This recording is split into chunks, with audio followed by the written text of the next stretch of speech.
Pues yo estoy muy honrada y muy agradecida porque me invitaron primero. Yo le decía a Adrián, ¿y cómo para qué? ¿No? Pero bueno, porque me invitaron, pero más que nada por todo este tiempo que he estado aquí. Estoy desde el 11 de abril por su linda Argentina, y he aprendido un montón de cosas. Lo que ayer decía es, cada vez que armo, pues esto, pues hay que venir con una presentación de las cosas formales, ¿no? A mí me gusta mucho trabajar sin presentación y moviéndome por todo el espacio. Pero cada vez que armo yo una cosa, platico, aprendo, me enseñan, y ya no sirve lo que yo estoy armando, entonces va otra vez, ¿no?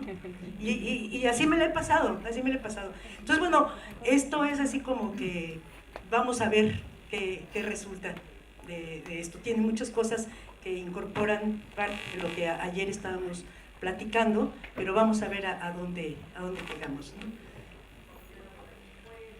Y para empezar, bueno, pues es un homenaje a Galeano, que es otro de los que están en la resistencia.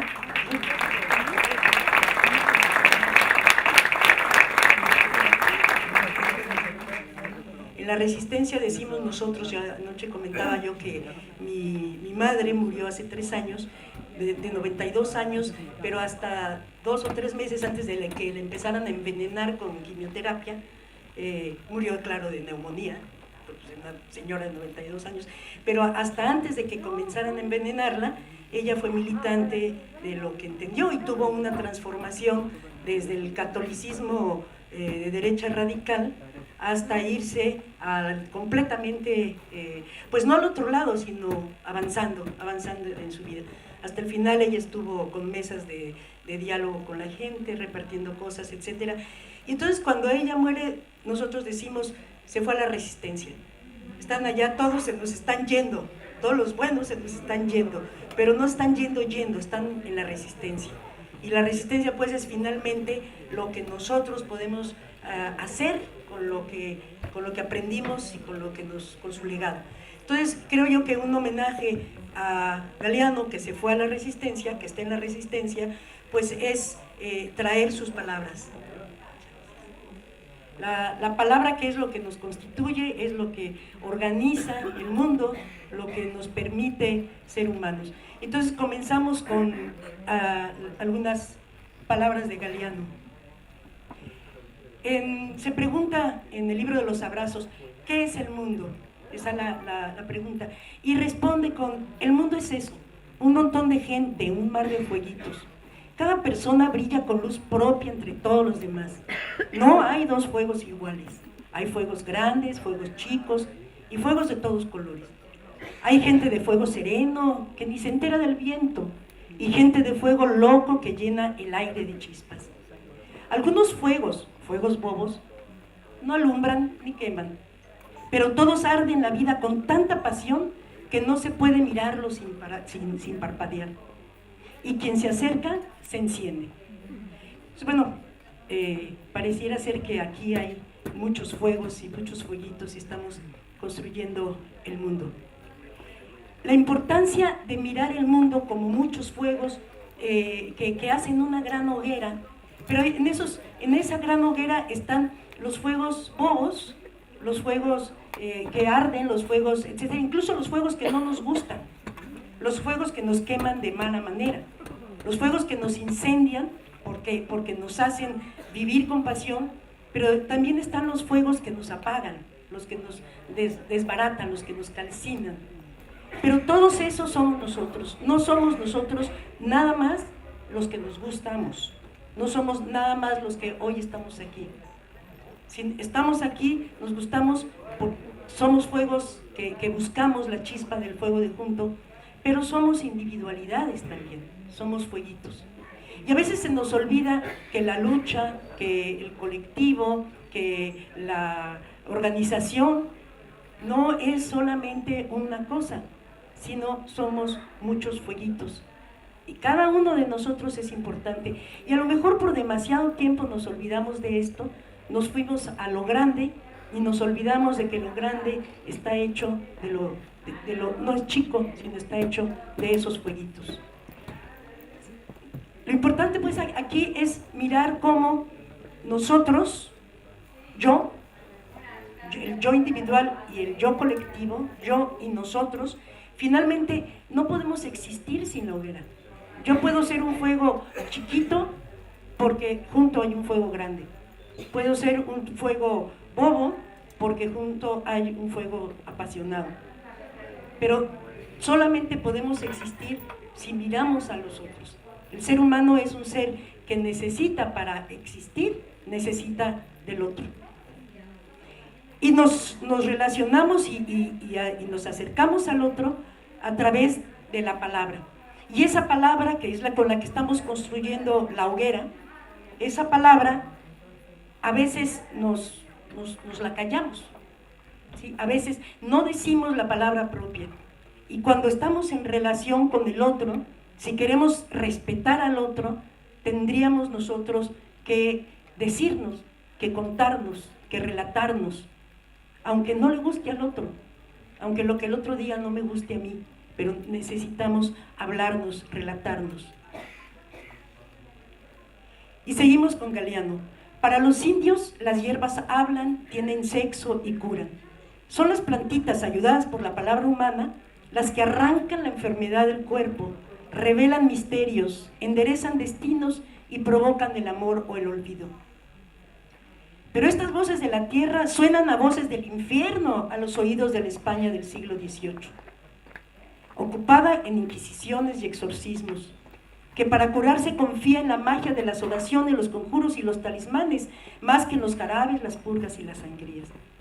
Está hablando de la España del siglo XVIII, y yo diría, está hablando de ahorita.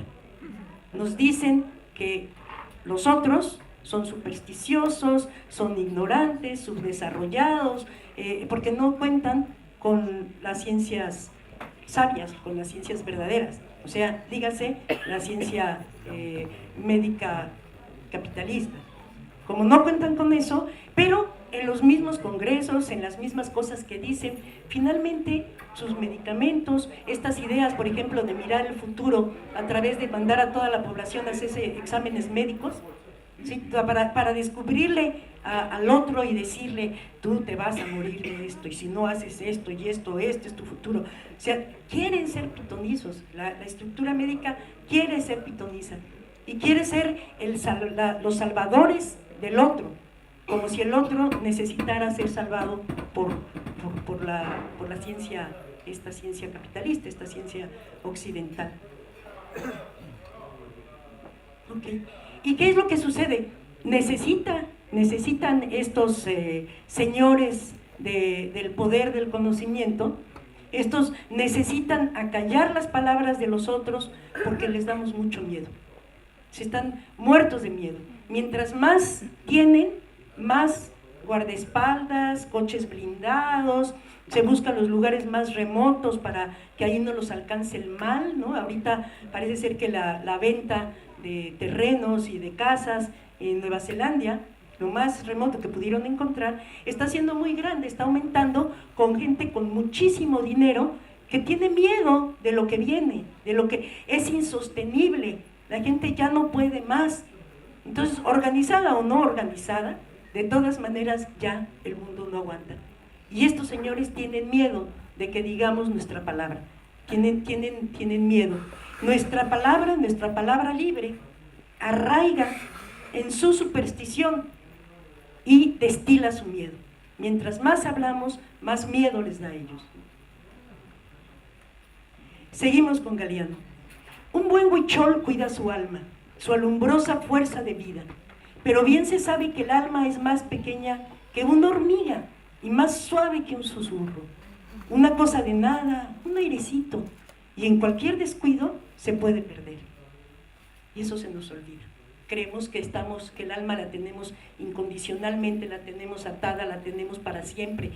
Ya sentimos el placer de mirar la realidad de una manera distinta y nos confiamos y creemos que ahí vamos a seguir. Y 5 años después, 10 años después, estamos siendo funcionales al sistema y perdimos el alma. ¿Y en dónde la perdimos? ¿Dónde se quedó? El alma es algo que tenemos que cuidar, que podemos cuidar de manera individual, pero no vamos a lograr de verdad atarnos el alma si no lo hacemos en comunidad. Tenemos que cuidar el alma colectiva. Para cuidar el alma individual es necesario cuidar el alma colectiva. Aquí los tojolabales hablan de que somos un solo corazón. Cuando una persona está haciendo cosas que afectan la vida de la comunidad, que están destruyendo la vida de la comunidad, no le ponen calificativos, no entra dentro de las clasificaciones de las enfermedades, no es una enfermedad, es un problema colectivo, es un problema comunitario. Ellos no tienen palabras, por ejemplo, la palabra flojera no existe dentro de la lengua, porque no hay nadie que sea flojo. Lo que tenemos es un corazón dañado, una parte del corazón que se nos está dañando. Entonces es responsabilidad del colectivo el mantener el corazón. Necesitamos cuidar el alma colectiva, no es gratis el alma colectiva. Seguimos con Galeano, que nos dice, y el modo comunitario es lo nuestro. Nosotros antes de 1492 teníamos lo nuestro, éramos lo nuestro y eso era colectivo. Lo nuestro es el socialismo. Vamos a ver. La comunidad, el modo comunitario de producción y de vida, es la más remota tradición de las Américas, la más americana de todas. Pertenece a los primeros tiempos y a las primeras gentes, pero también pertenece a los tiempos que vienen y presiente un nuevo mundo. Porque nada hay menos foráneo que el socialismo en estas tierras nuestras. Foráneo sí es, en cambio, el capitalismo, que como la viruela, como la gripe, ese sí vino de fuera.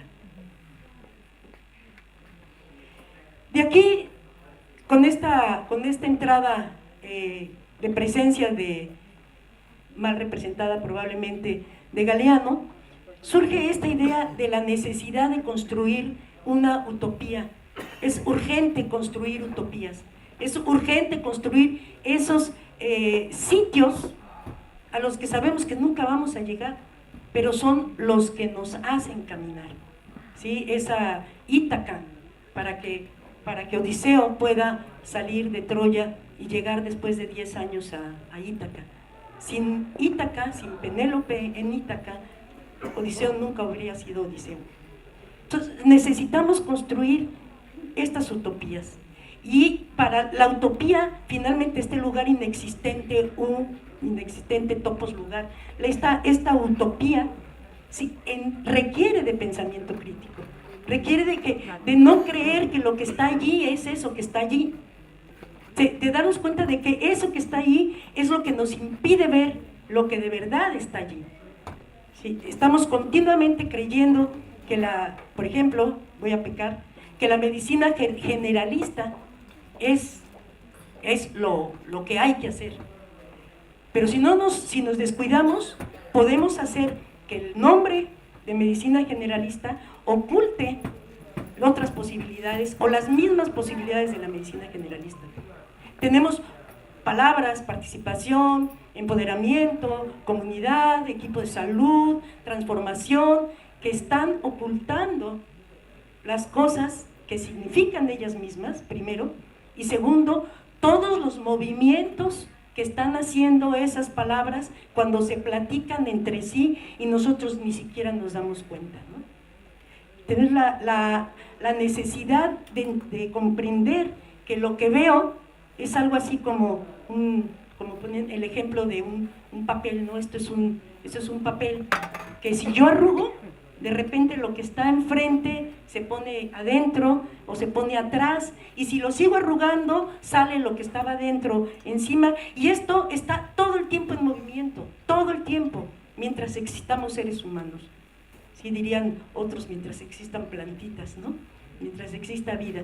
Pero bueno, la vida consciente que nosotros, con la que vivimos y la que conocemos, está todo el tiempo en movimiento. Esto no es lo que es, esto no es lo que estamos viendo. Esto es solamente algo que está saliendo para meterse, para volver a salir eventualmente, resignificado en una composición distinta dentro de esta obra de arte que es la vida humana, ¿no? al pensar en esto, en que lo que vemos no es lo que vemos, lo que creemos es lo que creemos ahorita, pero puede no ser lo que creemos mañana, al rato, y podemos contrastarlo con que ya no es lo mismo que pensábamos y sentíamos ayer. Nos va a permitir la descolonización de las palabras, nos va a permitir que las palabras regresen a nosotros, las palabras se transformen en algo que pueda ir refiriendo lo que en ese momento alcanzamos a percibir que es el mundo de las cosas, que es el mundo en el que nos estamos moviendo. Para la descolonización necesitamos tener memoria, necesitamos no olvidar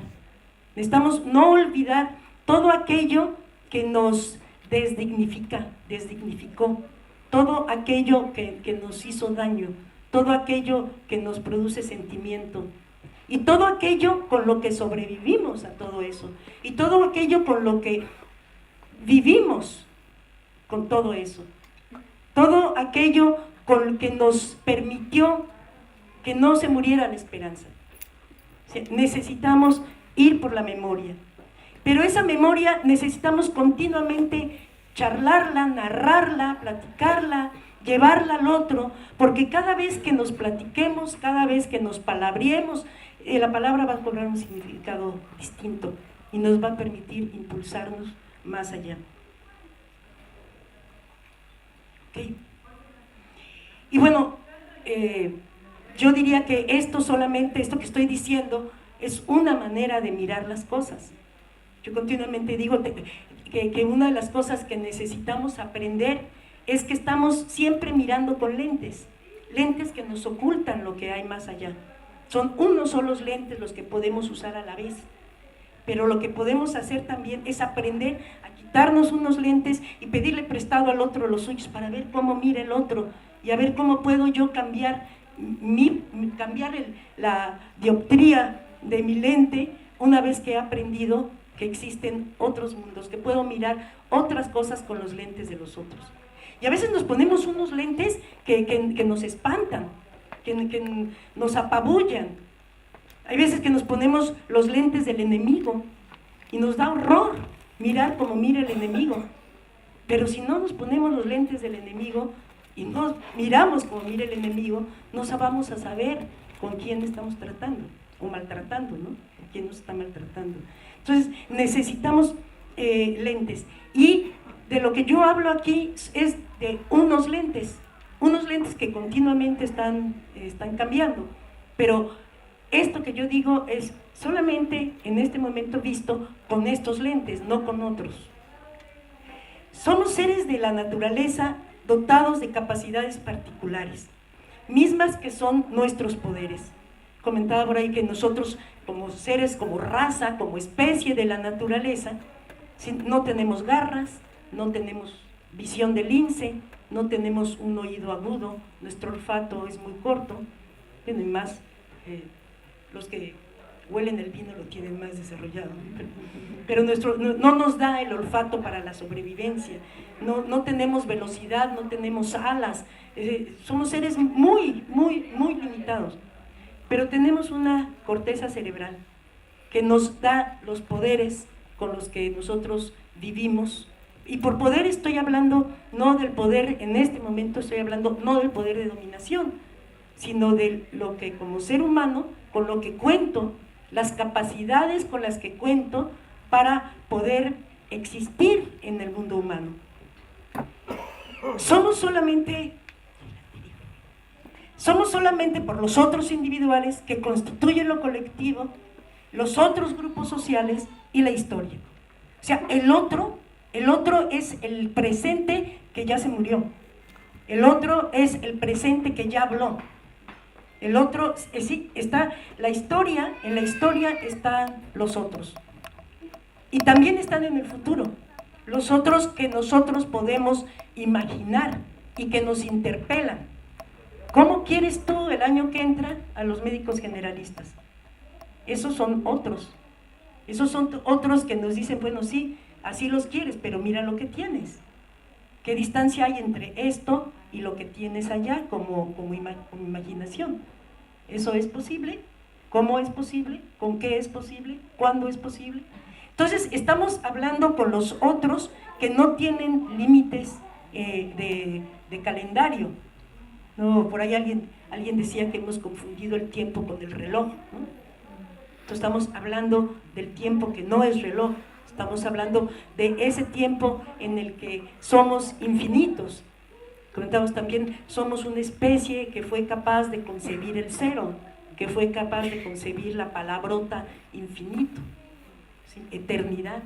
Esas palabras grandiosas que no terminamos por comprenderlas, pero las pudimos concebir. Sin comprender, las pudimos concebir. Lo que nos hace grandiosos. Hace rato hablaban del ser humano como el cuidador, ¿sí? Es el ser humano como cuidador, pero ¿por qué es el cuidador? Porque se da cuenta de que la vida no es gratis, de que la vida hay que cuidarla. Y eso lo podemos hacer con nuestras capacidades humanas.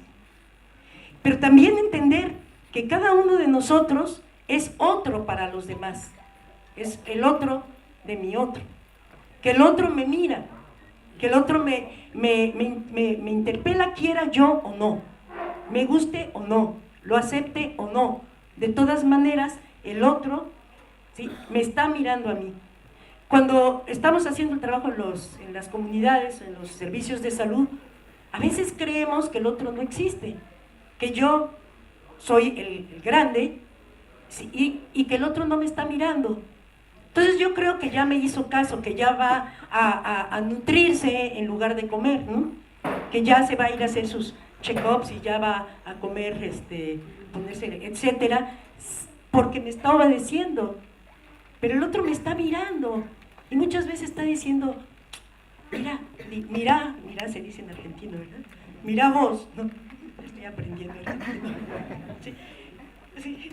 Pero mira, todo lo que me está diciendo, y esto no tiene nada que ver conmigo, y se la cree, y cree que, además yo le voy a decir muchas gracias, y le voy a decir que sí, está usted muy bien, y le voy a decir todo lo que quiere oír, ¿sí? Pero yo me voy con lo mío, y yo tengo mi conclusión de lo que sucedió en ese acto médico. El lenguaje entonces nos relaciona y nos separa, nos da identidad y nos permite excluir. Gracias, Ana. Okay. Las palabras, cuando hablamos de emancipación, la emancipación está forzosamente implicando una atadura. Si nosotros estamos emancipados, ya no nos podemos emancipar, ya no podemos hablar de emancipación, porque la misma palabra implica una relación de dos, uno que ata y el otro que está atado. ¿Sí? Y el ser humano, desde que nace, está atado por las palabras. ¿Sí? Un ser humano no existe sin palabras, y esas palabras las tomamos, las construimos como nosotros mismos en el útero social como genes sociales. O sea, así como tenemos nosotros un genoma biológico que depende de lo que papá y mamá hayan juntado, ¿sí?, en un acto de amor o desamor. A veces no siempre es de amor, mucha gente en el mundo no está producida con un acto de amor, pero esa cosa genética que define el color de nuestra piel, nuestra estatura, etcétera, es algo que va a producir un soma, va a producir un cuerpo material, y es ese cuerpecito material lo que parimos a los 9 meses de la gestación. Pero solamente ese cuerpo material, es un cuerpo material que no está terminado, ¿sí?, dentro de todo lo que biológicamente tiene que terminarse. Es interminado, somos seres siempre interminados, pero biológicamente nacemos interminados. Y pasamos al útero social, y el útero social comienza la mezcla de genes sociales que son los que nos van a dar lo que somos, es con lo que contamos para ser lo que somos. Esos genes sociales a veces se nos olvida que están allí, y nosotros creemos que somos niñas porque así es, no porque haya sido una configuración genética en el marsupio social, sino porque así es. y creemos que somos indios excluidos porque así es, o que somos obreros porque así es, o que somos médicos porque así es, y por lo tanto hay pacientes que ahí se queden porque así es, y mi poder así es. Pero todo esto no es más que genética social en un inicio. Va madurando todas las cosas neurológicas, y con esa maduración al mismo tiempo se van incorporando los genes sociales. En dónde estoy, qué es lo que escucho, qué es lo que veo, qué es lo que siento, se va constituyendo en mi matriz genética social. Pero así como en lo biológico podemos cambiar cosas, no solamente podemos cambiar cosas, sino estamos cambiando cosas. Si yo vivo odiando al otro, mi biología va a cambiar. Yo puedo modificar puedo modificar la estructura de mi cuerpo. Es distinto a una cara que ríe que una cara que está todo el tiempo enojada, ¿sí? Y no nacimos con esa cara. Sí nacimos con los músculos que nos van a dar después eso, pero con esa cara no nacimos. Esa cara la moldeamos a lo largo de nuestra vida.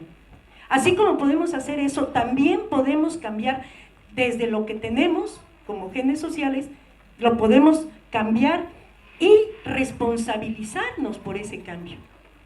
Somos seres que porque tenemos la palabra estamos condenados a la responsabilidad. Tenemos nosotros la obligación dentro de la naturaleza de responsabilidad por cambiar.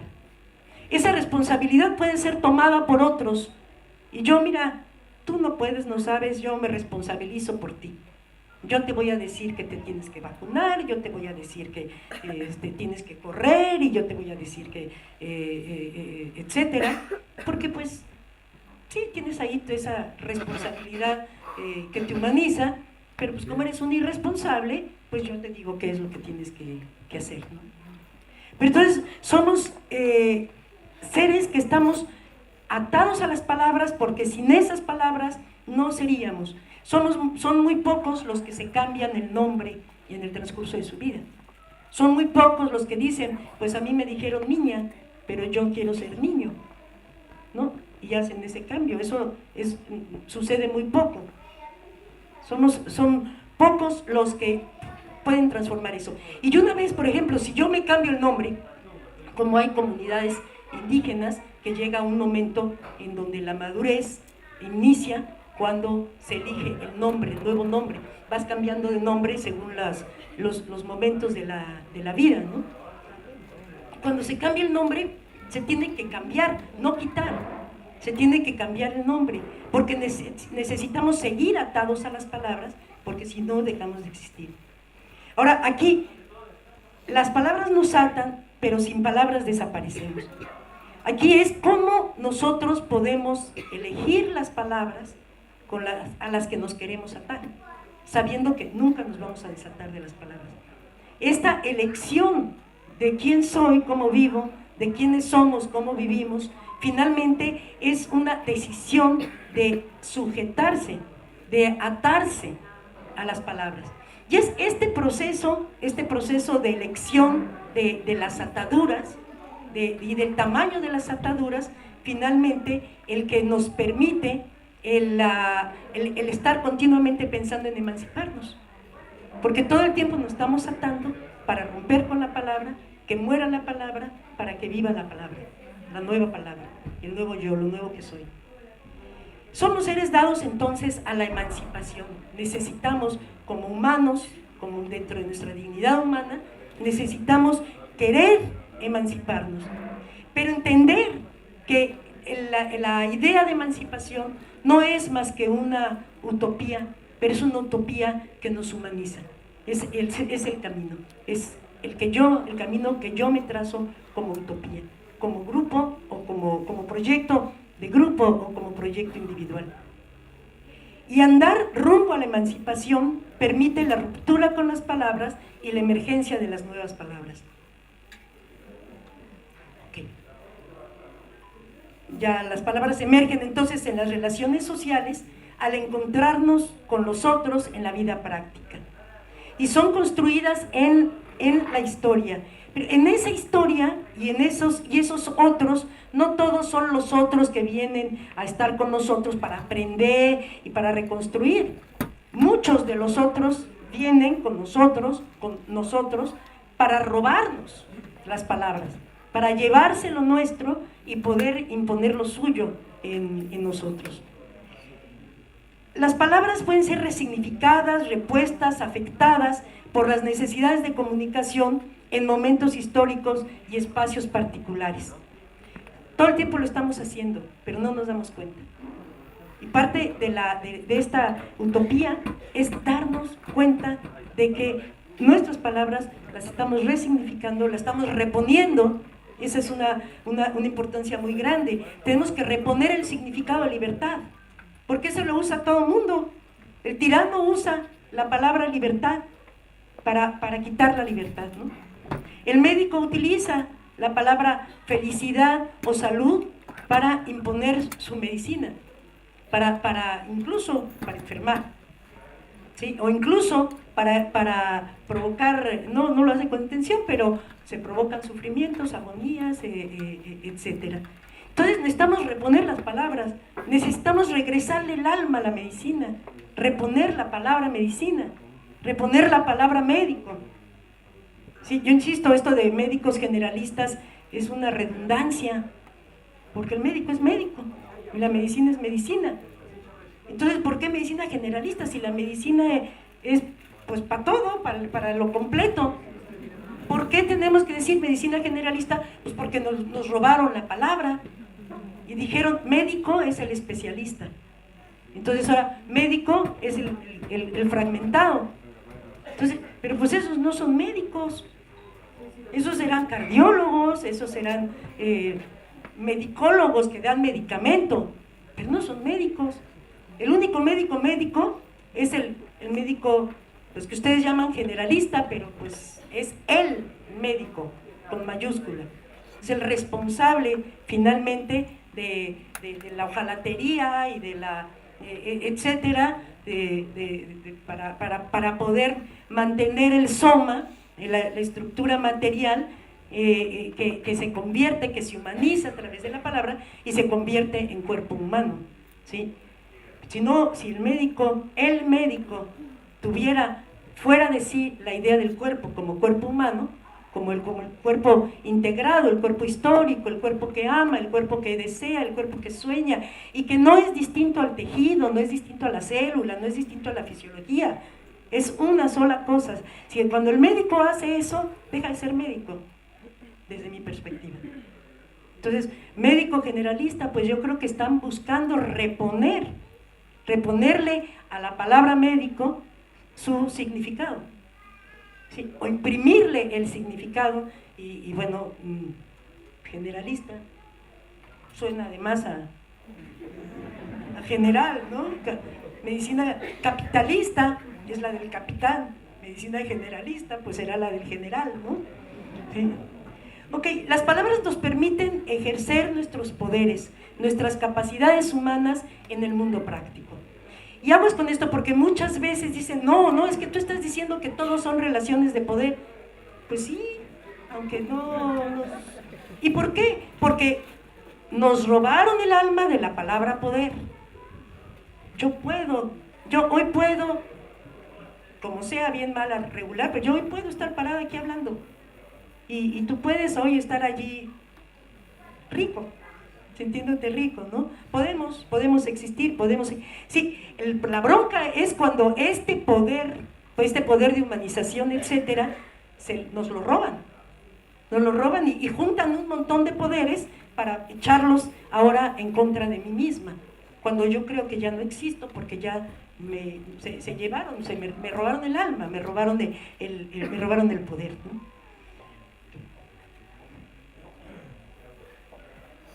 Entonces, el cuerpo humano está construido por palabras, por significados, a partir de una biología, de un soma.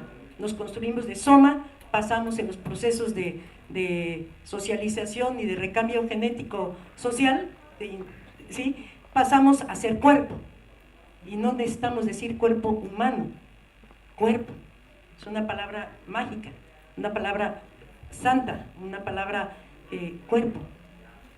Al generalista o a cualquier médico de estos de ahora, cuando pasamos por la, bueno, yo no soy, pero cuando pasan por la carrera de medicina, por su formación médica, se les olvida que existe el cuerpo.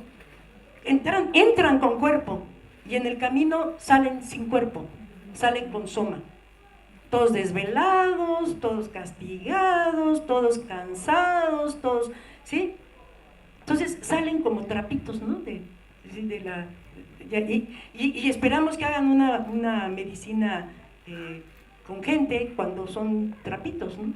Porque así los dejamos, los exprimimos, les sacamos la sangre en los procesos de formación.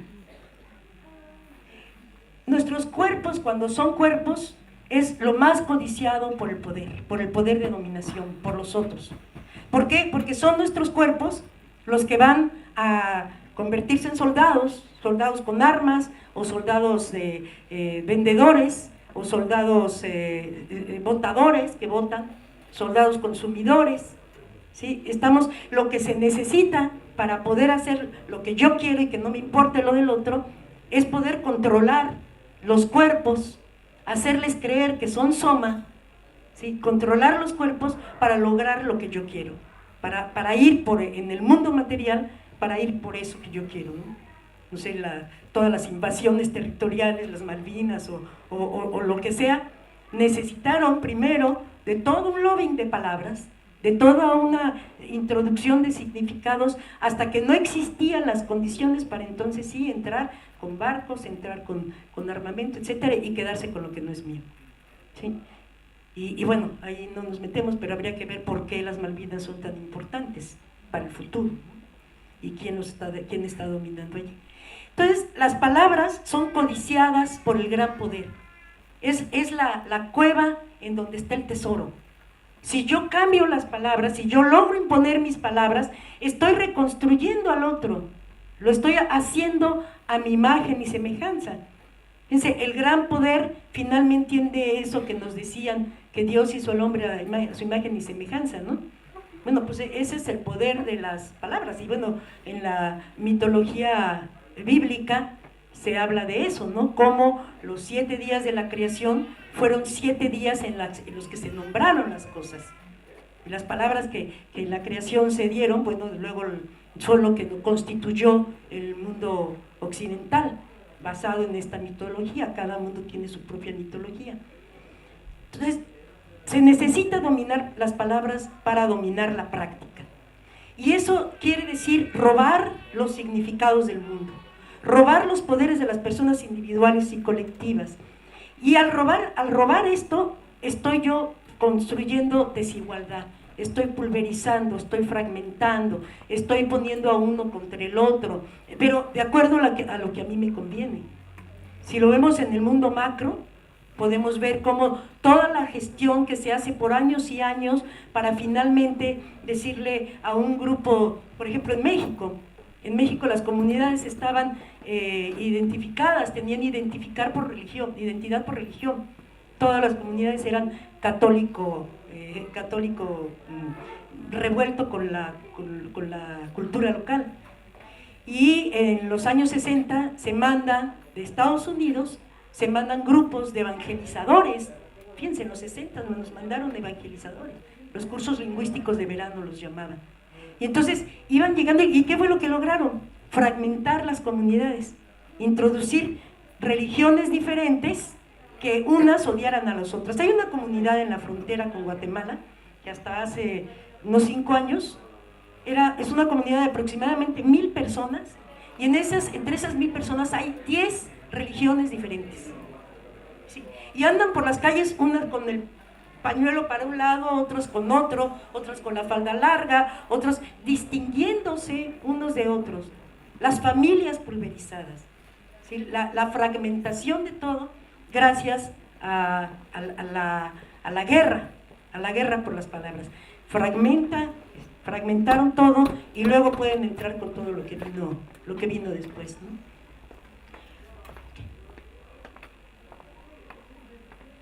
Ahí decía al final y se me olvidó, cualquier acto de dominación, de colonización de las palabras, forzosamente es violento. Forzosamente es violento. Aunque lo haga desde el fondo de mi corazón. Mira, vengo aquí a tu casa, no tienes que ir al centro de salud. Yo vengo a tu casa a traerte la vacuna. Yo vengo a tu casa a medirte a ver si te vas a morir dentro de 10 años. Yo aquí vengo a tu casa a hacerte tal o cual maniobra. Y hasta vengo con mi delantal, con mi, ¿sí? Para que veas, ¿sí? Ese es un acto aparentemente justo, aparentemente bueno, aparentemente cargado de sabiduría, pero finalmente es un acto violento. A mí me invitaron a la casa, yo lo invité a usted, yo voy a su casa a decirle cómo tiene que vivir. Usted sabe lo que yo sé. ¿Por qué me viene aquí a estorbar, no? Mire, yo estoy dando de comer, estoy aquí preparando las cosas para el niño, y usted quiere que yo haga como que su presencia aquí es importante. Pero nos abren la puerta de las casas y nos dan las gracias por la invasión, ¿sí? Como hemos hecho y como muchos gobiernos hacen en América Latina. Sí, nuestro gobierno del payaso Peña Nieto que tenemos de presidente, que es un criminal, es un ratero, es un etcétera. Comentaba yo, acaba de ser premiado por la reina Elizabeth y le dieron un banquete que tienen reservado para los países bananeros.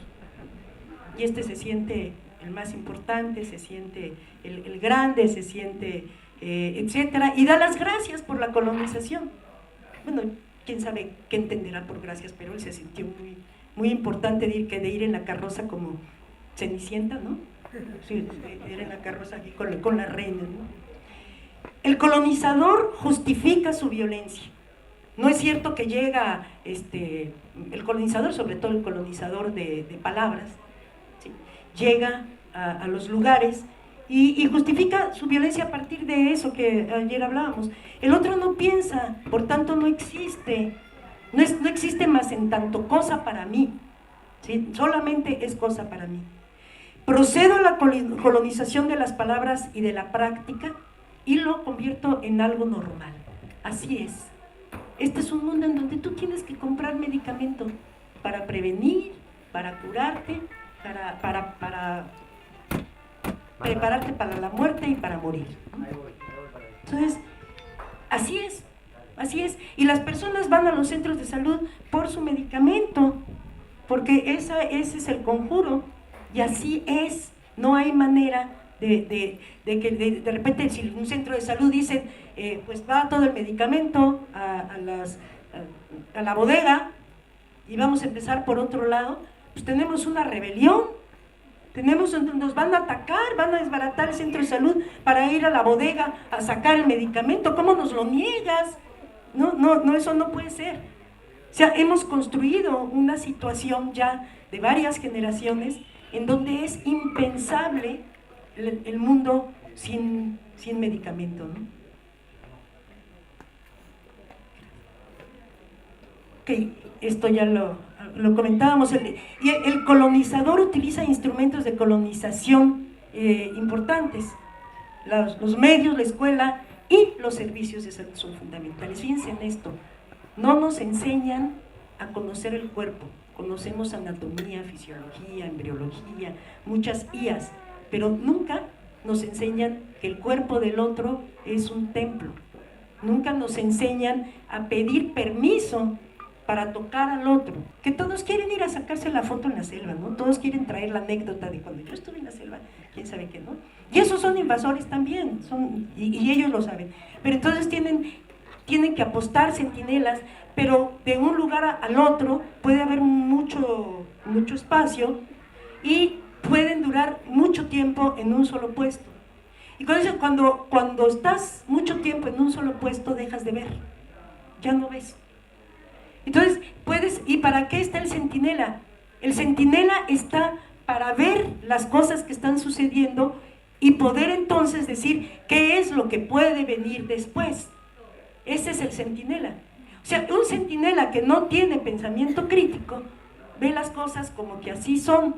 Entonces no puede distinguir el movimiento de una planta, cómo los pájaros cantan diferente, cómo corren los conejos, cuando hay presencia de algo que va a cambiar lo que viene. Entonces, el síndrome, parece ser que estuviéramos con el síndrome del centinela, que ya miramos sin mirar.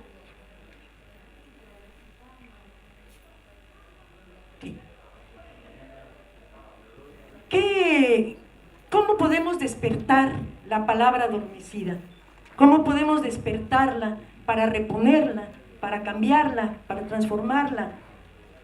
Primero, sabernos que estamos soñando, vivimos el sueño de las palabras. O sea que las palabras que nombran el mundo que nombro son palabras que están ocultando las palabras del mundo. Son sueños las palabras. Lo que yo estoy diciendo cuando yo digo salud, estoy imaginando algo. Es un sueño. Si no nos damos cuenta de que cada vez que decimos salud, estamos incurriendo en un territorio que desconocemos, vamos a seguir maltratando la palabra. Y le echamos y la aventamos por todos lados, ¿no? Escribimos hasta en las camionetas y los carros dicen salud, hasta ponemos en los hospitales y en los centros de salud cuando lo que hacemos es mecánica de cuerpos, ¿no?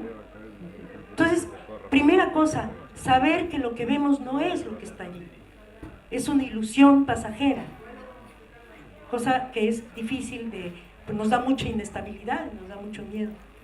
Segundo, sentir la violencia, estamos continuamente en medio de actos violentos, pero ya no lo sentimos, le agradecemos al colonizador. Necesitamos sentir la violencia, necesitamos enojarnos, necesitamos, porque si no hacemos eso, entonces estamos diciendo así es, que me pegue, si no me pega es que no me quiere, ¿no? Entonces necesitamos sentir la violencia e inundarnos de posibilidad, no de inestabilidad, sino de posibilidad. Saber que al hacer esto, lo que estamos haciendo es identificar hacia dónde y cómo los cambios, identificar hacia dónde la reposición del mundo. Y para eso necesitamos desconstruir las palabras, necesitamos, y lo que decía, las palabras que más usamos son las palabras que más tenemos que poner aguas. ¿Qué estoy diciendo? Sí, a veces en algunos talleres hacemos el ejercicio de hablar como si estuviéramos con otros y ver cuáles son las palabras que repetimos más frecuentemente. Y entonces nos ponemos a desbaratar esas palabras, su contexto, desde cuándo las usamos, cómo las usamos, ¿sí? Y nos damos entonces cuenta de que no era esa la palabra que queríamos usar, o que esa palabra que estamos usando no quisiéramos usarla, cuando nos damos cuenta de lo que estamos haciendo con el uso de esa palabra. Al desconstruir las palabras estamos desmontando el escenario. Aquí hay un escenario, esto es un escenario. Y aquí en este mismo escenario ya atrás hay una cocina. ¿Sí? ¿Se acuerdan los que estuvieron aquí? Atrás hay una cocina y hay una puerta, ¿sí? Y hay una estufa, hay una mesa. Y hay una historia que ya está ahí puesta porque la obra de teatro ya la montaron y ya sucedió. Entonces, y luego tenemos el telón, tenemos una sala, tenemos unas flores, que son distintos telones. Si quitamos la mesa, ¿qué queda? Si quitamos los sillones, ¿qué queda? Y vamos a quitar los banderines. Mañana esto ya no va a estar aquí. Y mañana va a haber otros banderines en este mismo escenario y esto ya va a ser otra cosa. Nosotros ya nos fuimos y aquí llegaron otros. Ya no es nuestro congreso, ya es otra cosa. Entonces, bueno, todo esto no es más que una ilusión. Es una ilusión construida colectivamente, bella, es una ilusión con mucha esperanza, pero no es más que una ilusión. Desmontemos el escenario, pero si lo desmontamos solos nos volvemos locos. No comprendemos nada. Necesitamos desmontarlos junto con los otros. Necesitamos darle sentido al desmonte de las palabras. Necesitamos tener un proyecto para desmontar las palabras. La utopía, hacerlo juntos teniendo la utopía emancipadora en el horizonte. para no perdernos, para tener un rumbo, construyendo la utopía colectiva, y todo esto nos va a hacer continuamente estar ejercitando las capacidades humanas. Ya me estoy extendiendo mucho, ¿verdad? Ok, entre los zapatistas, la madre de todo es la ceiba. La ceiba es la que detiene al mundo, es la que nos hace arraigar y ser una sola cosa. Y entonces dicen, bueno, cuando te estás adormeciendo, trépate en la ceiba, vete lo más alto que puedas para ver desde un lugar diferente y para ver las extensiones que no puedes ver cuando estás abajo.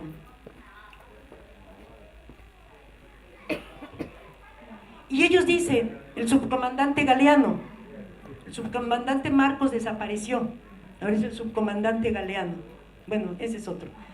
Y dice, pensamos que nosotros o en ellos hay el síndrome del centinela, y nosotros, nosotras zapatistas, miramos de reojo esos movimientos en la realidad. Fíjense lo que, no es mirar así, porque así está lo evidente, pero lo que está sucediendo acá, no estamos acostumbrados a verlo. Y esto es lo que está definiendo el momento histórico y lo que viene más allá. Ponemos entonces más atención, subimos a lo alto de la ceiba para tratar de ver más lejos, no lo que pasó, sino lo que viene. Ayer planteaba yo estas 4 preguntas para poder ver qué es lo que estoy haciendo y cómo lo estoy haciendo, para ver si corresponde con el proyecto colectivo, es continuamente hacernos estas 4 preguntas. Nosotros quisiéramos un mundo en lo que, bueno, o al menos eso decimos cuando estamos hablando de un proyecto emancipador, crítico, decimos que el otro, para mí, tiene que ser el otro agente de su propia vida. El otro tiene que ser el que define cómo utiliza esa responsabilidad en las palabras. Es el otro el que lo hace. Pero también puedo pensar que el otro es una cosa. Entonces, yo puedo querer que el otro sea un agente de su propia vida, lo puedo querer, pero cuando hago el análisis de lo que estoy haciendo, le estoy diciendo al otro lo que tiene que hacer. Entonces, mi utopía está con que el otro sea agente, que mi trabajo y yo misma sea agente, pero en la práctica bajo y bajo y bajo, me ata, me jala hacia la cosa, lo que estoy haciendo.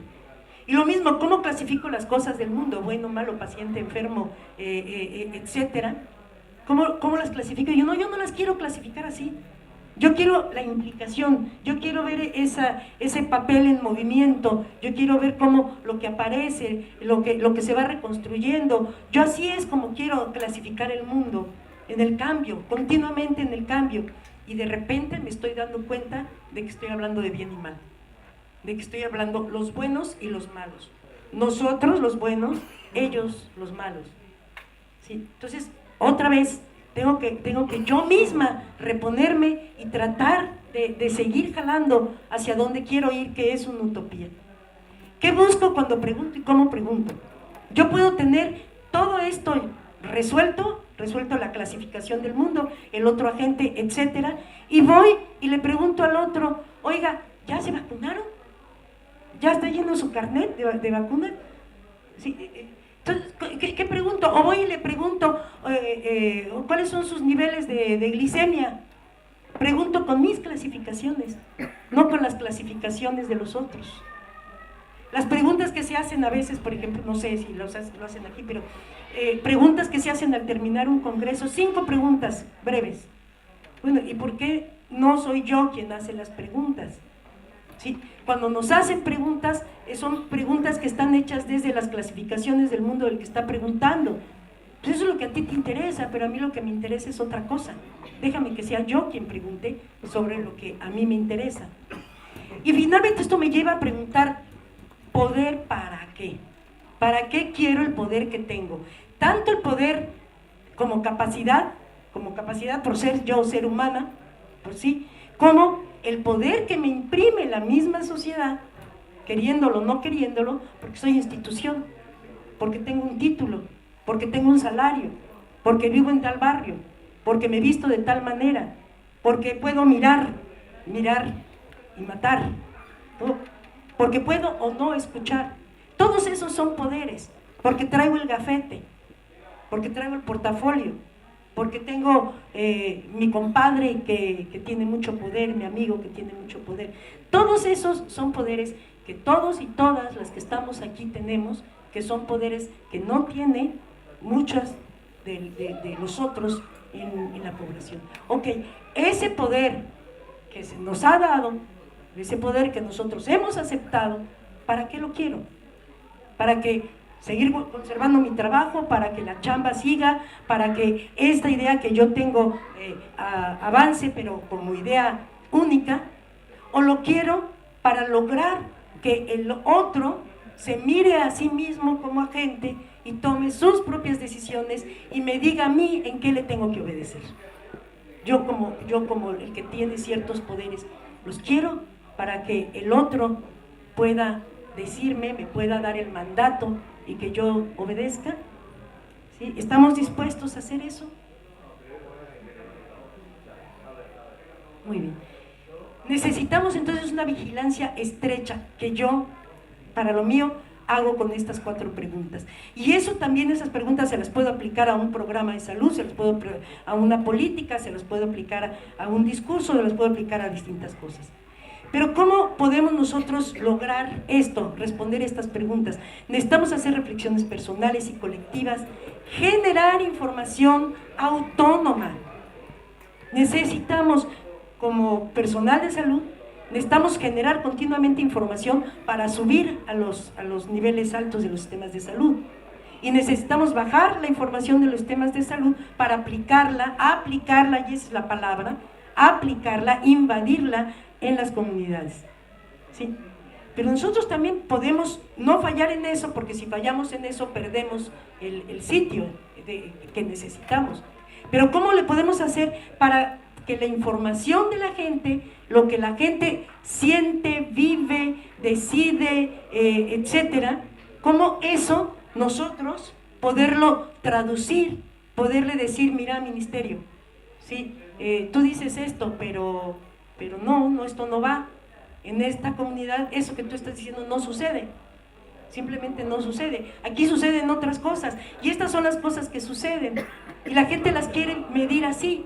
La gente que las quiere informar de esta manera. O sea, ¿cómo ustedes, en servicios de atención primaria fundamentalmente, se convierten o se podrían convertir, no en el límite que establece el delantal o la puerta del centro o el gafete o lo que sea, sino en la frontera? ¿Cómo podemos conseguir no ser mar ni ser arena, ¿sí? Sino ser playa? ¿Cómo lograr hacer eso a través de la generación de información autónoma, de indicadores y metodologías autónomas, y poniendo los instrumentos en manos de la gente? Que la gente pueda mirarse a sí misma y pueda sistematizar lo que ve ante sí mismo para el colectivo, y a partir de allí tomar decisiones. Okay. Comprensión de los límites y las posibilidades. A veces creemos que no comprendemos. Todo es sí se puede, sí se puede, sí se puede, sí se puede, pero se necesitan tiempos, se necesitan recursos, se necesitan una serie de cosas. ¿Ya, verdad? Ok. Entender que esta es carrera de fondo, que no en nuestro tiempo biológico no forzosamente vamos a ver el cambio, pero nuestro tiempo biológico es el tiempo nuestro que se vincula con el tiempo de los otros, en el tiempo histórico largo. Es carrera de fondo y por lo tanto necesitamos pasar la estafeta. Formación, necesitamos pasar la estafeta. Claro, yo soy muy vieja y ustedes son muy jóvenes, ¿no? Pero uno ya a esta edad dice, ¿dónde están los renuevos? ¿Dónde están los reemplazos? Se nos olvidó, nos echamos a correr y se nos olvidó dejar la estafeta. Y ahora ya no tenemos la suficiente fuerza como para correr de regreso y encontrar al que dejamos y dejarle la estafeta. Se nos fue. Que no se les vaya a ustedes. ¿Okay? Necesitamos sembrar, dejar la semilla crítica. Que sí. ¿Okay? Entender que hay momentos para sembrar, momentos para cosechar, momentos para guardar la semilla y momentos para molestar a pestes y parásitos. ¿Sí? ¿Sí?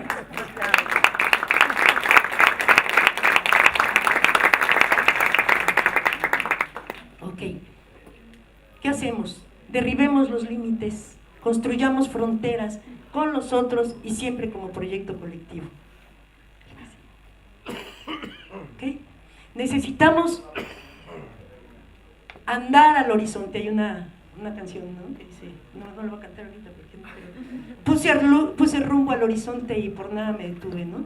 Entonces como que esa es la idea, andar hacia el horizonte, y el horizonte es inalcanzable, por definición el horizonte es lo que está allá. Entonces ir al horizonte y a ver qué pasa. Recuperar la salud oculta, recuperar todo lo que está ocultado detrás de las palabras, imaginar la salud, imaginar entonces servicios de salud, no intentar ver cómo los servicios de salud de ahorita se modifican para seguir siendo servicios de enfermedad, sino con una ilusión de salud, ¿qué es lo que podemos hacer, ¿no? Entre iguales, en frontera, como proyecto en construcción, con alma, vivos como cuerpo, no como soma, y obedeciendo siempre a nuestros mandatos humanos, en donde la intuición es fundamental. No, yo no digo esto porque pues va a estar fuera de lugar, aquí todos estos saben mucho, todos estos no sé qué, pero no me siento cómodo, no me siento a gusto. Si no te sientes cómodo y no te sientes a gusto es porque tú sabes algo que el otro no sabe. Lo tienes que decir. ¿Okay? Cosas que no hacemos. Decimos cacarear el huevo. Aquí es una gallina que acaba de poner sus huevos. Cacarear el huevo. Cada vez que tengo algún producto, ¿sí? ¿Saben que la gallina cuando pone el huevo a todo el mundo le dicen, miren, que en México decimos qué chingono, ¿no? Miren qué chingona soy, ya puse mi huevo. Y hay huevos más deformes que otros, unos más chiquitos, más grandotes, pero cada vez que, ¿cómo se dice? Parir, que podamos parir un huevo, hay que ir y decírselo a todo el mundo. Y si ese huevo salió defectuoso, hay que salir y enseñárselo a todo el mundo. Decirle, mira, mi huevo defectuoso, tengo que ver cómo le hago para que el siguiente no esté tan jodido, ¿no? Entonces, cacarear el huevo, compartirlo, buscar otros navegantes que anden rumbo al horizonte, buscar otros navegantes, anunciar, relatar, contar lo que sí y lo que no, festejar lo grande y lo pequeño. Necesitamos festejar. Necesitamos decirnos continuamente, estamos vivos, tenemos el festejo de la vida, aunque nos esté yendo como en México, nos estén pateando por todos lados. Necesitamos festejar. Si no festejamos, no estamos vivos. Necesitamos festejar para poder seguir andando. Muchas gracias.